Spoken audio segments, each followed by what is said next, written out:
Welche Handlungen sind laut Kant moralisch und welche Handlungen nur legal? Die Antwort darauf erfährst du in diesem Clip. Kant unterscheidet 3 verschiedene Handlungsarten. Zunächst einmal gibt es pflichtwidrige Handlungen. Diese Handlungen widersprechen dem moralischen Gesetz, stehen also im Widerspruch zum kategorischen Imperativ. Damit sind sie ganz eindeutig unmoralisch. Die der Handlung zugrunde liegende Maxime oder Handlungsregel kann nicht als allgemeines Gesetz gewollt werden. Dann gibt es pflichtmäßige oder pflichtgemäße Handlungen. Sie entsprechen dem moralischen Gesetz und sind damit legal.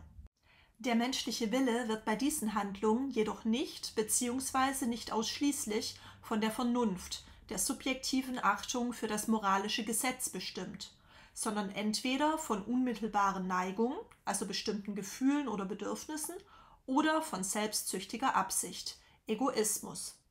Es handelt sich also entweder um pflichtmäßige Handlungen aus unmittelbarer Neigung oder um pflichtmäßige Handlungen ohne unmittelbare Neigung und damit aus selbstsüchtiger Absicht. Diese Handlungen sind laut Kant zwar legal, nicht jedoch moralisch. Und schließlich gibt es Handlungen aus Pflicht. Diese werden von der reinen Achtung für das moralische Gesetz, also ausschließlich von der Vernunft bestimmt. Das bedeutet, dass die Handlung ausschließlich deshalb ausgeführt wird, weil die ihr zugrunde liegende Handlungsregel, Maxime, als allgemeines Gesetz gewollt werden kann.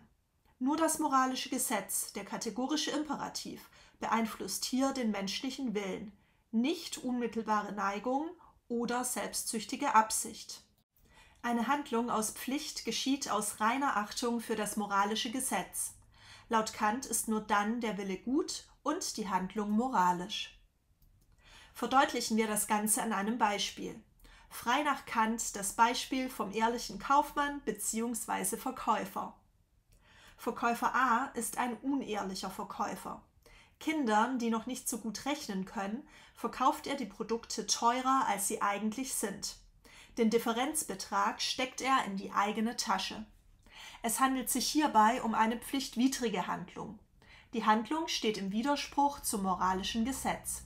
Sie ist ganz eindeutig unmoralisch.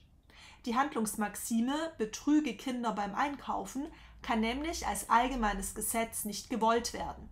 Kinder würden mit einem solchen allgemeinen Gesetz nicht mehr alleine einkaufen wollen oder dürfen.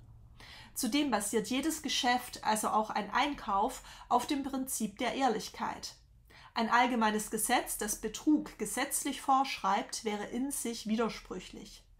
Die Maxime würde sich bei einem solchen allgemeinen Gesetz selbst zerstören. Verkäufer B mag Kinder und verkauft ihnen daher die Produkte zu fairen Preisen.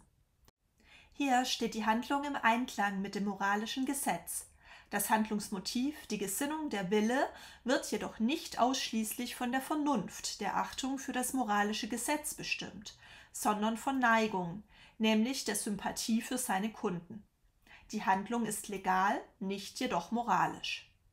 Verkäufer C mag keine Kinder. Er möchte aber keinen Ärger mit seinem Chef oder den Eltern der betrogenen Kinder. Deshalb übervorteilt er niemanden und verlangt von allen faire Preise. Auch hier steht die Handlung im Einklang mit dem moralischen Gesetz. Das Handlungsmotiv, die Gesinnung, der Wille, wird jedoch wie bei Verkäufer B nicht ausschließlich von der Vernunft bestimmt, auch nicht von einer unmittelbaren Neigung, der Verkäufer mag keine Kinder, sondern von Egoismus. Auch diese Handlung ist nur legal, nicht aber moralisch. Verkäufer D mag weder Kinder noch seinen Beruf.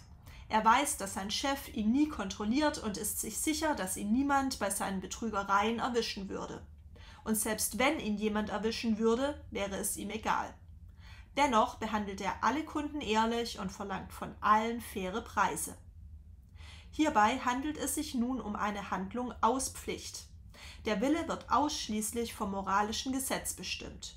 Nur diese Handlung ist moralisch. An diesem Beispiel sehen wir, dass sich die pflichtmäßigen Handlungen und die Handlungen aus Pflicht auf den ersten Blick nicht wirklich unterscheiden. Alle 3 Verkäufer B, C und D behandeln alle Kunden ehrlich und verlangen faire Preise. Aber das Motiv der Handlung, die Gesinnung, der Wille unterscheiden sich. Und diese Gesinnung entscheidet laut Kant darüber, ob eine Handlung moralisch ist oder nur legal. In Kants Motiv- oder Gesinnungsethik entscheidet allein das Motiv, die Gesinnung, der Wille darüber, ob eine Handlung moralisch ist oder nur legal. Wird der Wille ausschließlich von der Vernunft, der reinen Achtung für das moralische Gesetz bestimmt, ist der Wille gut und die Handlung moralisch. Das Ergebnis der Handlung spielt dabei keine Rolle. Mit dem Quizlet-Lernset Kant, Pflicht und Neigung, die Kantschen Handlungsarten, kannst du dein Wissen jetzt überprüfen. Viel Spaß beim Lernen und bis bald!